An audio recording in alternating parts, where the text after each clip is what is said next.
Support for Radio Friends comes from Columbia Healthy Smiles, the dental office of husband and wife team Dr. Batson and Dr. Abe, offering comprehensive and customized care to patients of all ages.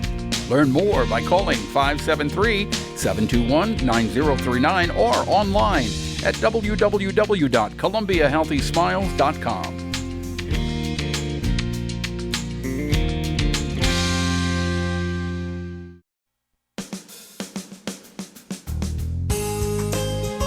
Good morning. Welcome to Radio Friends on Wednesday, February 24th. My friend Stacie Pottinger is with us today, about 7.5 feet away with that purple hair. Good morning, That's right. Stacie. Good morning, Paul.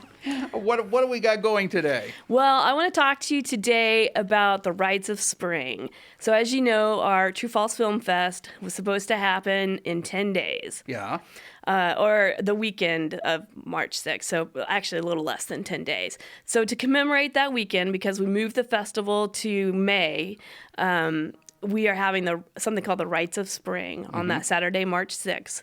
It's going to incorporate 3 things. Are you ready? Yes. 1, True Love, which is our third year of doing True Love. It's a downtown shopping event. This year it will be virtual and in person, so you can watch on the Facebook 9 to noon, and then for the rest of the day and all day, really, when shops are open, you can go in and make purchases, and 10% or some percentage of the proceeds will go to True False. Okay. And you will also, if you spend up $20, you can get a free pass to Ragtag Cinema. Okay. And then the next part of the day is the Rites of Spring from noon to 4. We'll be having a whole experience. The location is yet to be determined just because we have to get signed off by the health department and stuff. So it should either be at Courthouse Square or out in the yard in front of Ragtag Cinema. Okay. So it's going to have a fire sculpture, a burning of your the things you want to say goodbye to from 2020. You can write it down, throw it in the fire, and say goodbye. Oh, then that makes it go away. and then so it's kind of a rose and a thorn thing. You'll also then go to another station where you can build. You can do a simple craft to make a flower.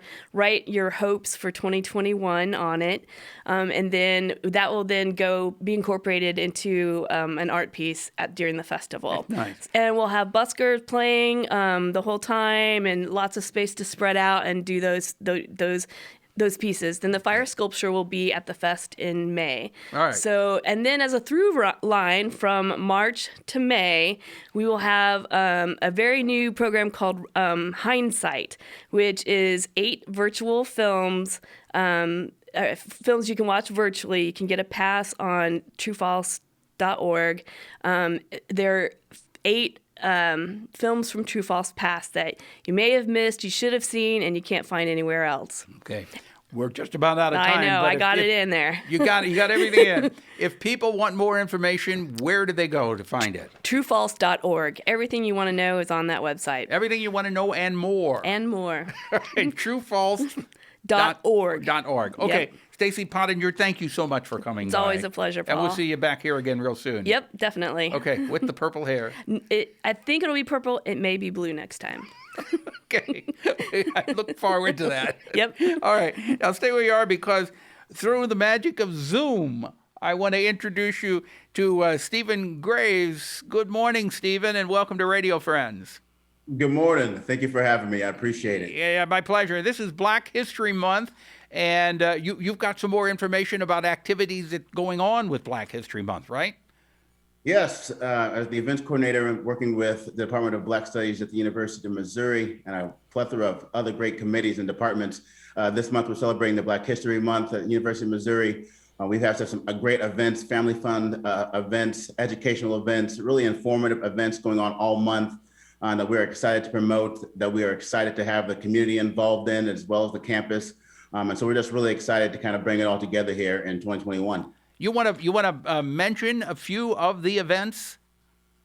Well, a few things that I want to mention, in case you missed it, we hope to have the video up for our keynote. Ilyasah Shabazz, Malcolm X's daughter, joined us on Monday, and she did a great job, again, just talking about the role of her father in the Black family. But coming up, we've got some great events with Caribbean dishes. So learning how to cook Caribbean dishes, all via Zoom. So, given the COVID response that everything is virtually done, but we're having a great cooking demonstration with Caribbean food. We have some great exhibits going on at the library showcasing Black family life. We've got some great panels going on the rest of the month talking about the Black family in South Africa and just the role of the Black family here in America. So there are a trivia night at the end of the month if you're interested in learning and getting quizzed and winning some gifts and some prizes. So the whole month has been fantastic. But for the rest of the month, going into March, I believe that we're going to have events going on that we think that the community will really find beneficial and be of great service to everybody. Yeah, go back a little bit. What's going to happen with Trivia Night? Trivia night, man. We've got teams. You can sign up as a team of 4 or 5, or you can sign up individually.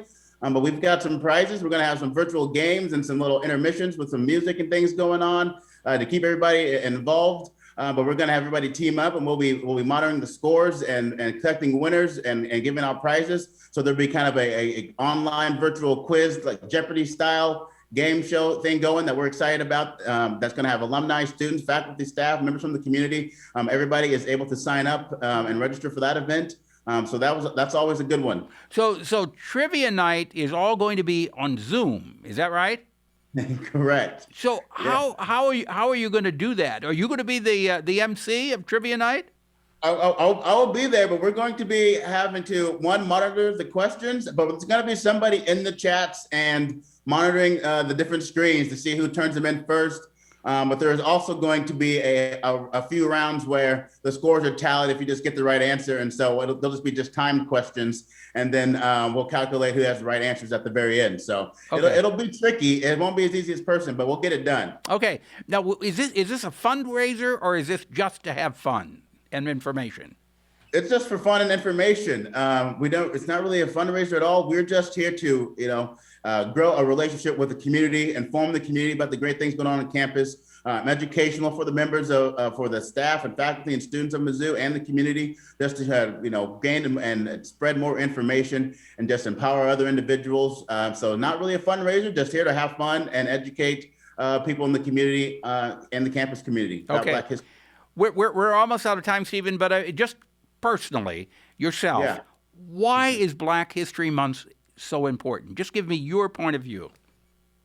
Because it's important to know where we come from. And it's important to know in this day and age, as we try to increase racial justice, it's always important that for African Americans, for Black people to have a better understanding about our history prior to slavery, prior to colonialism, and it's being empowered to have a better understanding about where we come from, all the great contributions of Black people, and all the great history and contributions that we'll continue to make in this country. And it just gives a better, fuller picture of American history if you have Black history in it. Yes. And do you feel that it fosters better understanding among all of us? Absolutely. I think it's very empowering. We're much more socially connected than we've ever been. And it's very important that we have a better understanding to grow these relationships of citizenship, really to help this country become the country that we all expect and hope it'll be. So yes, I think it really empowers and encourages everybody to be better when we learn about Black history. Thank you, Stephen Graves. I appreciate you taking time to visit with us today. We're out of time. Absolutely. Good to see you, Stephen. Something you'd like to hear or see, drop me an email, pepperp@missouri.edu. Bye-bye.